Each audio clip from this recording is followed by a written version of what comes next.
Viral dua pengendara motor di Gorontalo mendadak pucat ketika di sebelahnya ada polisi. Menggunakan sepeda motor tanpa pengaman dan kelengkapan kendaraan, dua pengendara di Pohuwato, Gorontalo mendadak pucat usai melihat pengemudi di sampingnya. Keduanya langsung tak berdaya usai dihadang sejumlah polisi lantaran melanggar aturan dalam berkendara di jalanan umum.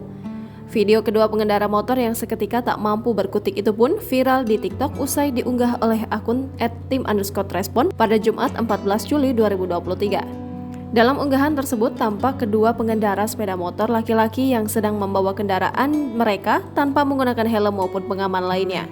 Keduanya berhenti di lampu merah bersama pengendara motor lainnya. Sementara itu, di samping dan belakang keduanya terlihat 3 petugas kepolisian yang sudah menghadang. Sontak kedua pengendara motor tersebut pun terlihat tak berdaya dan hanya bisa berdiam diri. Akibat melanggar aturan, keduanya langsung dibawa ke kantor polisi untuk diamankan. Selain tak menggunakan helm, motor yang dibawa kedua pengendara itu juga tak memasang nomor polisi serta kaca spion.